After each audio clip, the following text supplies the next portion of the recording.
Question Shlomo asks is, you ready? Yeah. Question Shlomo asks is, how are we supposed to take the place where the Chumash and Gemara tells us the pitfalls of the Jewish people? So it's a very interesting point. There is a guy in NYU, New York University, who's one of the Jewish scholars there, who wrote a whole book about how all the Tanoim and Amorim were nasty people. That's his whole book, basically. They were nasty people. Why does anybody look up to them? And he's a big scholar, and he found lots of places throughout Shas where Tanoim and Amorim were nasty to each other. So you see, they were just like any other academics. They were not, big people. So of course, this is unacceptable, inappropriate, and heretical.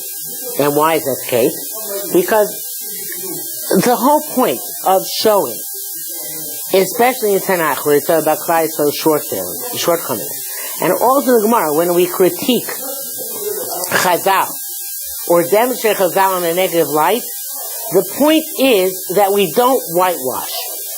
That we're not in the business of whitewashing. Now, sometimes we have excuses, sometimes not, but we're not whitewashing. Every other religion likes to whitewash its saints and say all sorts of beautiful things about them. In Judaism, we assume that they're saints, but at the same time we critique things about them. So of course that's why you have people like Sarah, who throws out Hagar, who can be taken to be a very terrible thing. I was just writing about this article today, a very bad person, and we can give answers. There are answers that are given, why she was a bad person, why she had to do what she did. But that's not the point. Whether she did the right thing or didn't do the right thing. The point is the Chumash tells it to us in a harsh light in order we should know we don't pull punches. And this is a very important point in these Hilchos Lashon Hara also.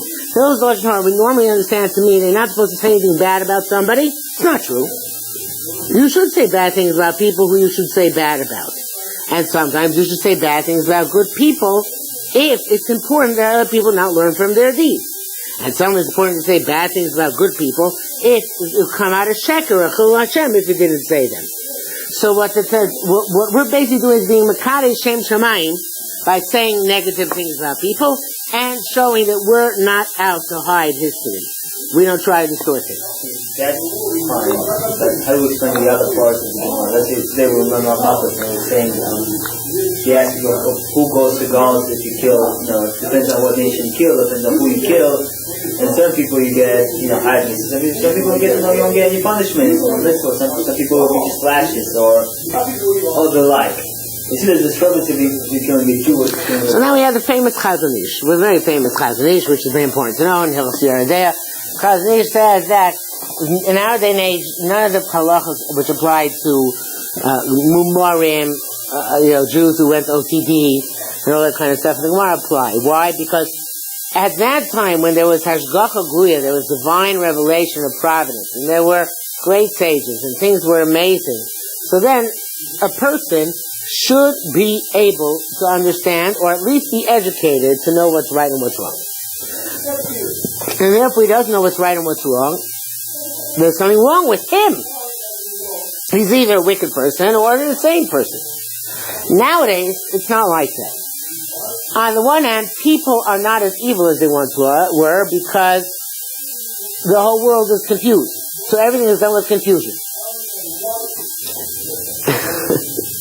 There's a YouTube tape going, which I saw last week. I don't know if you saw it, where Rav Amnoni Yitzchak goes to Rabbi Steinman and tries to convince Rabbi Steinman to answer all Yaakov Shweki tapes. Yes. Now, how are we supposed to understand this? How are we supposed to understand this? Rav Amnoni Yitzchak looks like he's a fellow who actually tries to do very fine and nice things for Klal Yisrael, make people do tshuva. Shweki seems to do also positive things for Klal Yisrael because his songs are not, the rocking, crazy songs for the most part. They're mostly songs which have to do with Avodas Hashem. And yet, Rav Amnon Yitzchak has gone to go to Rabbi Steinman and launches a crusade to get all Shweki's tapes banned. And he says he's made ceremonies where people have broken all their CDs. So this is a world we live in today in which everything is confused and one cannot tell upside down from right side up, right? So therefore, says the Chazon Ish, there's no such thing as a real boomer nowadays. Because there's no way to see what's right, so therefore we can't hold something out for doing something wrong. that you see there's a difference between the Jew and the Gentile. I was going to get there. So Jews and Gentiles, the Gentiles there, not the Gentiles of once upon a time for the most part. Whereas the Gentiles once upon a time were pagans. Pagans are intrinsically not interested in being good. Now, I'm not saying they weren't good pagans, but the whole concept of being a pagan goes against the concept of being a good person. Yeah, but then he's still, I'm not answering the question, but I am.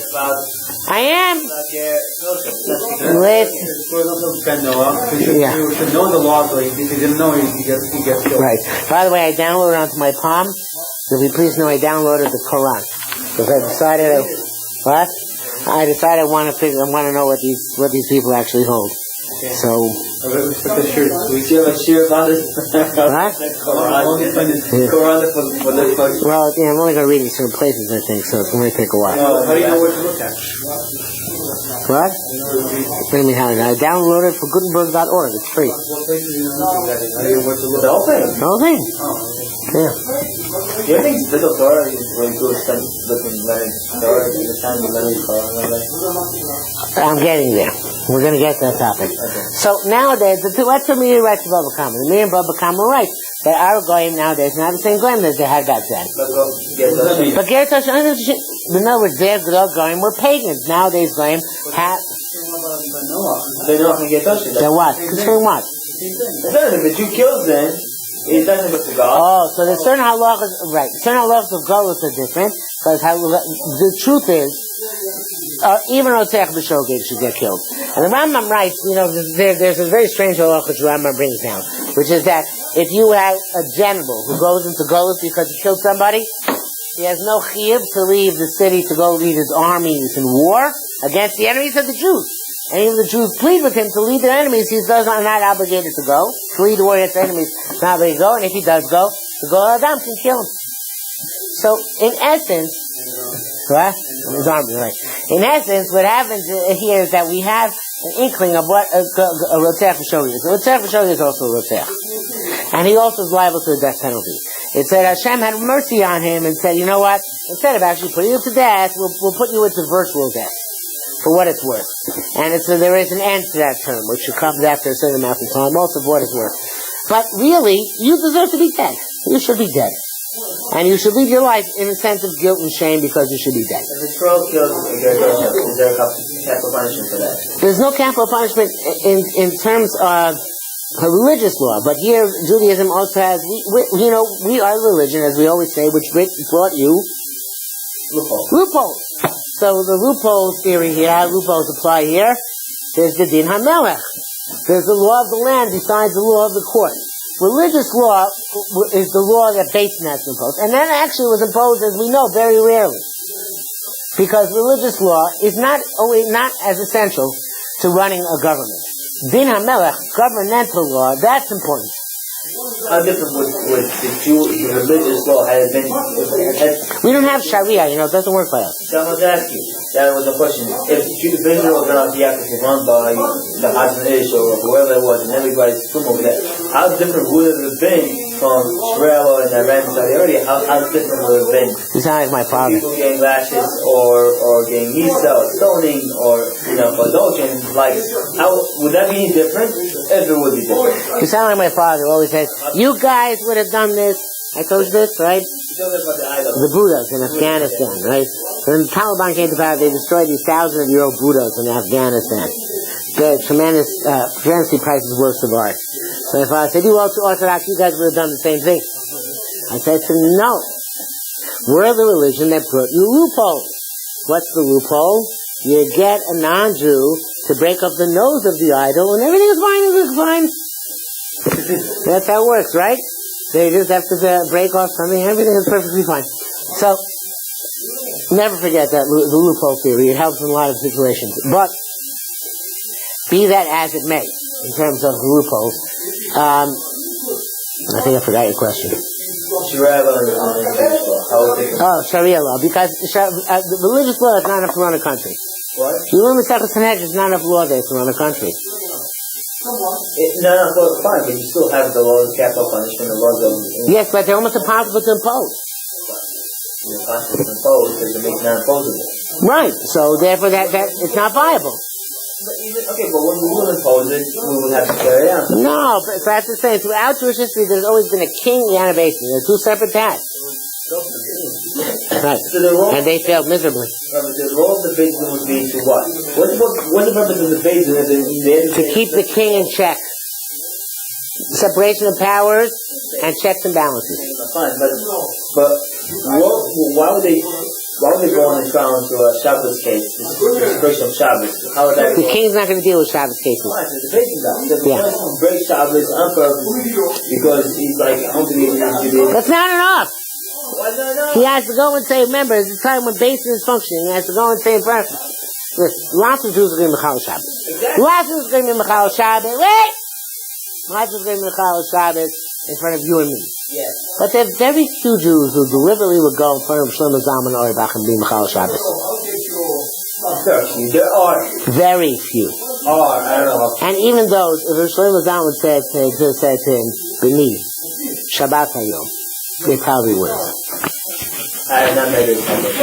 What? You haven't met Shlomo Zalman yet either. Yes. So that's the point. In other words, that's what Chazal tells that we don't, even back then, we don't. The law doesn't stipulate that Rabbi Shlomo and Rabbi Shlomo Abba has to be the one who gives you a Hasra. That's Rabbi Pashas. Is that a Pasha? Yes. Rabbi Pashas. Me and Mike, can I give something? No, because you don't represent God in Torah. Anyone use it? Nobody. Since the age has to be. Do everyone? No, you'll get burned in hell. Right. Yeah. But human punishment does nothing. You'll burn.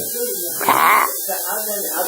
How can you reinforce society to follow Jewish law? How does that happen? What Jewish law? We don't need to play Jewish law. If there was a Jewish government state, if there was one, but There's only going to be a Jewish government. See, Kodesh Baruch Hu made it like this. He decided no Khomeini revolutions in Klal Yisrael. The only way there's going to be a Jewish government is if the majority of Jews become frum. the majority is Judaism. Then they have to still become ultra-Orthodox. Some people. Then they won't be ultra-Orthodox anymore. They'll have to find a way to accommodate. The only reason people, the ultra-Orthodox today, in the full sense of the term, positive and negative, is because they have the other Orthodox and non-Orthodox to run the country for them. If they have to run the country, things would be very different. Okay, so I'm not sure we'll answer the question yet, but at the end of the day, we want some. All Gemaras, at the end of the day, Gemaras, see, the problem, one of the problems, remember what Rav Schwab wrote to me, but I didn't want to give me Hastam, my Arab book? No, I never.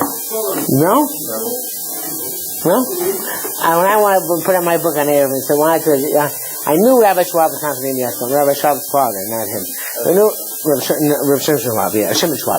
So I knew Rav Shimon Schwab was not going to give me Hastam. I wanted to see why. So I wrote him a letter asking for Haskama for my Arab book. So he sent back a very nice note. Why he can't give me Haskama. One reason why he wrote, I knew my grandfather and tells. And then he said, I can't give you Haskama for two reasons. The first reason is because he holds an Arab can only be built when you can see all the walls from inside the Arab. And therefore in a large city, which is the topic of my book, you can't build an Arab because you can't see all four walls in the middle. What? Probably not. The second thing he said was much more fascinating. He said he holds that Balabatim, lay people, should not be given access to in-depth Talmudic knowledge.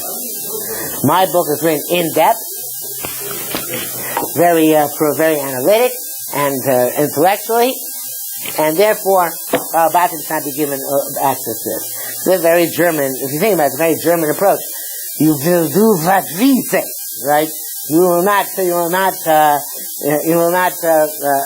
determine things on your own. You will follow what the Rav says you should do. Now, what I wrote him back, although I did not get a non-expected response to my response, was, I understand, but I'm writing the book for the Rabbanim who are putting up the Eruvin, not for the Balabatim who are using the Eruvin, because the Rabbanim are messing up. It's true. But in any event, the reason why I'm mentioning this is because we in yeshivas and we in this generation have done something which is revolutionary in the history of Klal Yisrael, which is we've given universal access to Gemara. Universal access to Gemara has the same problem, even more so, than what Rav Schwab was saying about my Sefer and Eruvin. Which if you can go to the Gemara and see, It says in Torah Anytime that you're allowed to rip an Amoritz open. Now you're allowed to rip him open. You're allowed to rip him open from the back so he doesn't see you coming. Now you're allowed to do it on a weekday. You're allowed to do it on Yom Kippur. Now Yom Kippur just comes out on Shabbos like this year. What? You know it's tomorrow? No. For Gemara said, no, I love Lamaisa this year. Second. They're on the right. Second from the left. Use your bare hand. What? I think that the evidence is a knife. Yeah. I'm Rabbi Lezer. I'm a Oret. Mutalu Nochro. Nochro is a particularly disgusting name, form of death. Means that you rip them apart. Yom Kippurim shechali es b'Shabbos. And Yom Kippurim is b'Shabbos. So Talmidim said to him, Rebbe, and what was Sochro? Don't say to rip him up. It's to say at least to slaughter him. It's not so nice to say to rip him up. So he said, no! Zeh ton bracha v'zeh no ton bracha. When you check them out, make a bracha. When you rip open that moritz, you don't make a bracha. So Lamaisa, now go teach this tomorrow in public, like we are right now to the camera, right? This is not something necessarily which we should be exposing to the masses, right? Yet, because Gemara has become universal, it has achieved universal exposure. Originally, Gemara was meant to be for the elite. And they would tell other people what they have to tell. So, a simple person, he doesn't understand that the Gemara is going to actually talk in such terms. And that it's, but the Gemara didn't really mean it. But, so therefore, again, Gemara, a little bit of Gemara is a dangerous thing. What? He didn't mean it. Yeah. And now ours back in those days is like, maybe some of us call it raw, Maybe, probably more. Yeah. You answer your question? The last part of this question now is that how do we deal with the one tradition that speaks about marrying a 3-year-old daughter, or actually saying that you force your 3-year-old daughter? See, I had an answer for this, a good answer for this. No. Until 10 years ago. I'll tell you. I always said, you see, it's true that there are these difficult halachas on the books, but they must have had to be on books back then. And the evidence for that is that you never see it happen nowadays. So Hashem somehow safeguards that this is not going to happen, and he needs our halacha is no longer operative, even though it was necessary for its time and place, and that's why it was given. But about 10 years ago, maybe 15 years ago, maybe 20, some guy who was in a battle with his wife over divorce, ostensibly married off his daughter who was under 12. And he wouldn't tell. Where? In America? We don't know. Wait a second, all these myths that happen that don't mean nothing. What? Was it a myth or was it a true story? They never became. Later on he claimed he didn't actually do it. I don't know how it was resolved. So the point is that... Don't Adam have to be known? What? Don't there have to be known Adam? No, it's about to every story. He's believed to say that he did in front of Aiden. Now, this guy is going to burn in hell for generations and generations. What did he do with But he married off his younger daughter without telling her to, or anybody else to whom. That's not allowed. It's something which theoretically allowed. That's Shlomo's question, right? But it seems very, very unjust. It's not nice, but how did he get birth? It's not just. His daughter's going to put up the rest of her life. He did a very nasty thing to his daughter. He will burn. When you go up to Shemaim, maybe they'll give you the keyboard of turning the spit. That'll be a very chashuv keyboard. But yes, but that was a problem. Because we see that was a problem. That was a big problem for me because my whole answer was Hashem is mashkiach that it's not going to happen when it's not supposed to happen. It just happened. So my cop-out answer, it's only a cop-out, it's not a great answer. What? No, that the exception proves the rule. The exception proves the rule. Yeah, I know. You can't use my own tools against me, though.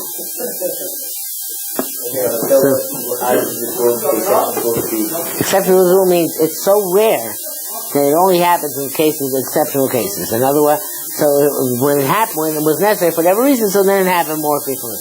Nowadays, it only happens when somebody's really wicked and decides to exploit it. By the way, all halachas like that. Halachas can be used wickedly. You can be a wicked person, and like the Ramban says, a novel b'shu satira. There are people who do not allow any talk at their dinner table. When they say, "Ain't mistaken with Suda," you're not allowed to talk during the meal. Like in Beckoffer house, and we've had a problem with that. Disaster, right? But there are people who actually do that. They say, what? They follow? Okay. But he doesn't quote the Gemara, does he? Yeah. So is another one of these things which is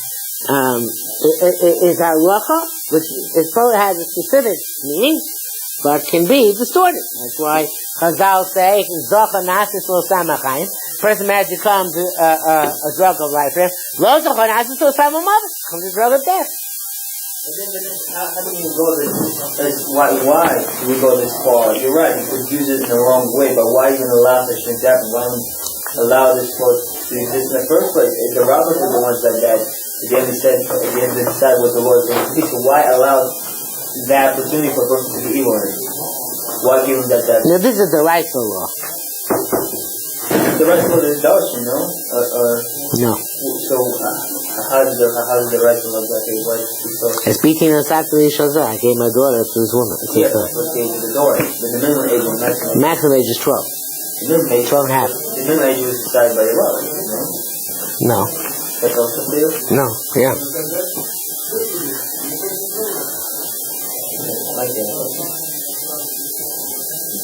To add on that, I think the whole concept of marrying your daughter off on your age is for protection, so it's only meant for good. But then again, it's always good to do it for evil or bad.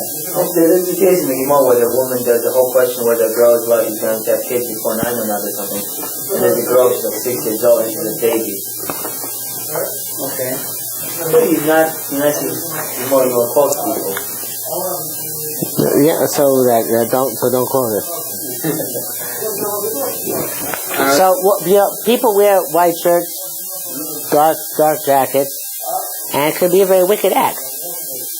They might be doing it to be hypocritical. They might be doing it to deceive people. What was the topic of this year? The topic this year is we're rambling with Shlomo. What? Rambling with Shlomo, now rambling with Moshe. Yeah, but what was the topic? I'm just talking about the topic is whether Chazal would impose a form of Shariah law if they were able to do so. Would oppose impose. Available. Oh, you missed it. Anyway, new question. Kafaras before Yom Kippur. How come the woman is on for the baby if the baby's not even born yet? Why do we need a kafara for the baby? You don't need it. It's a minute. It's a minute. Why is there minhag for that? Because there's another soul. So what's supposed to clean it? What's the kafara for a baby? That's the question. That's his point. Don't even make a point. It came out. Because it's not for Averis. It's that they shouldn't die.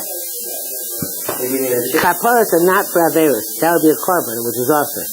Kaparas are like a ransom that you shouldn't die. Okay? So it's not. So it's in order to safeguard the baby. How would we answer this in the same context? What would we say when we see, cases in the Tanakh where one of the examples is like the lady that goes into the demonic territory and then the innkeeper takes care of it and then he sort of wants to give his glory away. What do we say? How this guy who learned you is from Moshe Rabbeinu's time, maybe Yeshua's time. The Navi himself had difficulty. He says, "Milfonim ein melech yisrael isha yosher be'einav yaser." Without a king, you never can tell where things are going to end up. Without a strong government, you need to have a strong central government. Lincoln was right. What? Central government. Before that, you just looked for funds or... No, they didn't. The period of Shoftim was a period of failure after failure after failure. Not that we've done much better since then, but that was a string of almost uninterrupted failures. They didn't do very well. That's why it culminated in civil war. Yeah. I think Ezekiel has two different prophecies written about the Korbanos, and they're very different particularly, right? Is that Ezekiel? Isaiah and Deuteronomy. Because it's supposed to be the Bible scholars say the two Yishayos.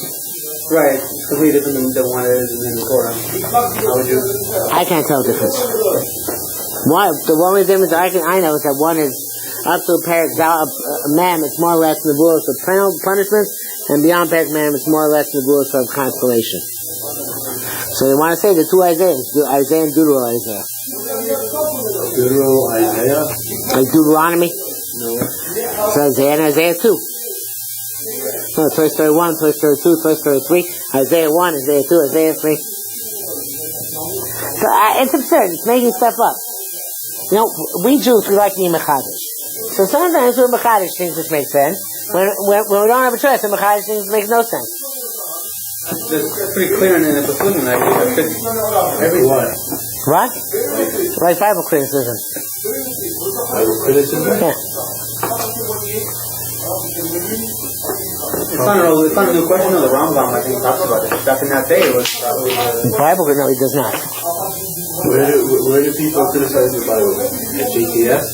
Yeah, all right. Or at the beginning? The Reform, yes, it's the middle of the 19th century. No, it's Spinoza. What? Spinoza, whatever, yeah. What? True. No, I didn't want to speak about the Quran because I haven't read it yet. I want to read the Quran. Have you read the Quran? Maybe several passages there. Well, the Catholics believe several passages in Let's see how it starts. what? It doesn't start with braces. Who brings the Quran in the Lord? The Catholics believe the Quran, and then that's the thing. Why? The commentary on yeah, they don't think the commentary on London. Yeah, kind of. Yeah, sometimes he makes comments. It's very good one. Who translates it? What? Who just depends on Yeah, he did the translation from and there was another translation, Europe that's all wrong. So, how do you justify this is not the Torah or the Quran? You have to know these things. I would say it might be because I mean, if you have better things to study and it's not related to what you study now. There's a lot of introduction here in this book. Huh? A lot of introduction here.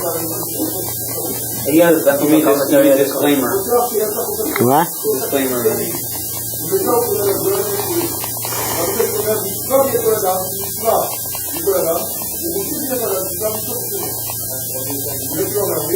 Then, okay, but Robert, so according to this logic, the way we explain that, we explain the different passages of the Gemara, they're not meant to be taken, literally, or they're not. So, can we say the same thing about other books that are written?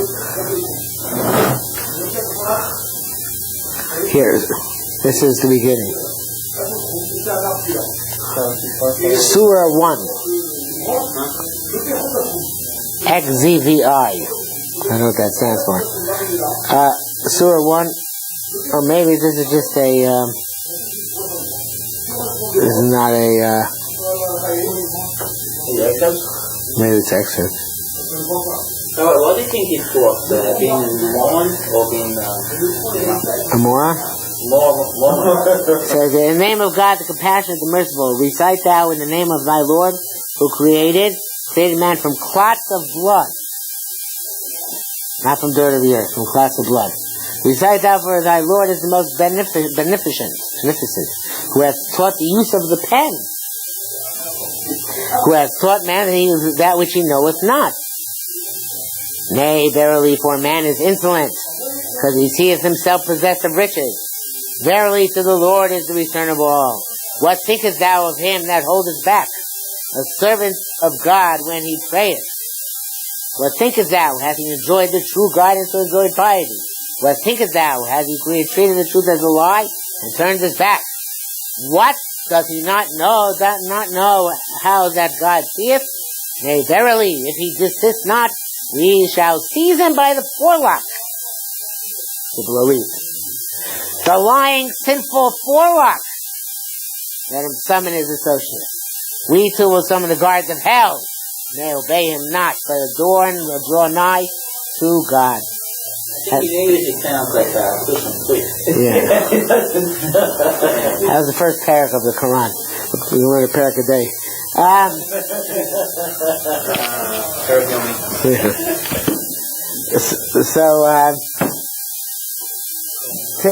Today I started teaching in the afternoons from 4:30 to 5 at a local yeshiva high school. No. Do you live MTA? No. MTA is in the morning. MTA is being nasty to me this year, so I have more free time. So, anyway, so the way they gave me more free time is by giving me a class with the lowest 10th grade, a class with the lowest 11th grade, a class with the lowest 12th grade, and no actual shiur. Yeah. So I started teaching this local yeshiva, so I was teaching seniors Jewish thought, or Jewish philosophy, that's fine. And freshmen, 9th graders, global history. Now, I don't know if I can continue with this. First of all, the way because what?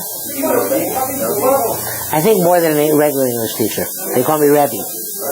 But first of all, global history is boring. I'm a history buff. Very interesting. What? Very Starting which period? The Middle Ages. We're starting from the prehistory. That's something interesting. Tell me how to make it interesting. Tell me how!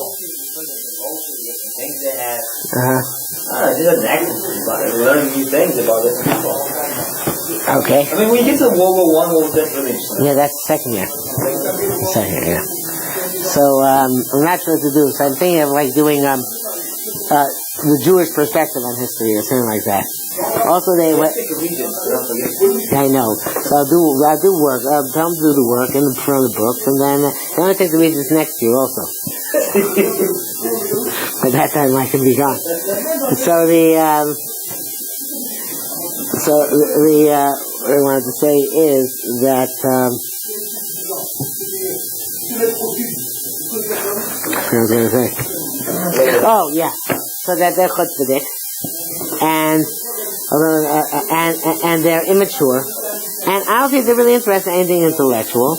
And to top it off, it seems that in most yeshiva high schools that are not modern Orthodox, they put all the kids together in the same class. They don't divide by levels. That's a big problem. Because to divide by level, at least you can teach kids who are really interested in teaching on a higher level. But they're all in the same classroom, so some are going to disrupt the others. So I'm not sure what to do about all this. Where do they do that? Where do they not divide them? In most right-wing yeshivas. Right-wing yeshivas, they don't divide. I got that on my experience teaching math. For what? Teaching math to 10th grade. And? They were all like, locally exactly correct. It's not only different. That was here or there at the show? At the show, wow. Yeah, they're supposed to be better. Anyway, I might end up dropping this because I don't see how it's going to be any rewarding thing besides the money. Well, money's worth something, but not worth the argument for that. I know, I didn't quit the first day. I told them, I could just walk away from this job. I really didn't want it that much. And you'll probably have a worse teacher than me. So, it's up to you. What? I didn't tell him sorry anytime. We'll come up for you. And you bring a book that you wrote also. Okay. I think I'm getting an article of mine tomorrow. Okay, I think we'll stop here for tonight, unless any more questions. Yes? Why is a person can maybe safely assume that Moshe Rabbeinu David Melech Avram Avinu had beard? Let's say.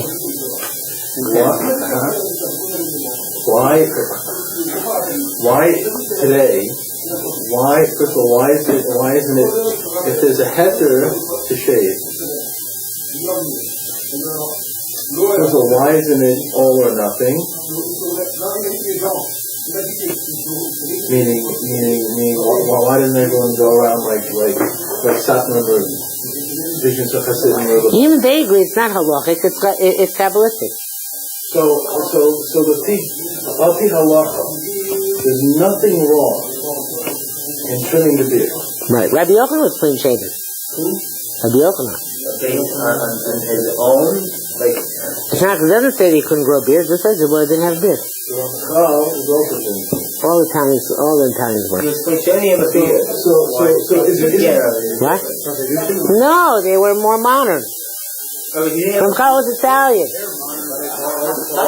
The Ramani Pano was the Talmud of Sul was Talmud Arizal. So the other Mekubalim didn't like him so much because he was clean shaven. They felt, how can you be clean shaven and a Mekubal at the same time? And how do you know this? I read it, yeah. That's a good question. How can he be? Is it simply Tarachian. one could say that nowadays that the regular the balabatish is shticky. It's basically like it's an in between. It's kind of it's a style, right? Balabatish what? The trim. Balabatish beard? Yeah. You mean like this one? Yeah. They get itchy when they get longer. I haven't been. That's modern, rubbish. Yeah. What's rubbish? My beard? Not rubbish. So people just don't want to be clean shaven. They just want to wear a carpet on their face. They feel more cautious. The first time I grew a beard permanently was when I went to summer school in college. I felt the need to have more of a barrier, so that's why I grew a beard. Did it help? Well, I don't know if I needed it, but it didn't hurt. That's for sure. Yeah. And when you went on a date, did that bother or do you perspective?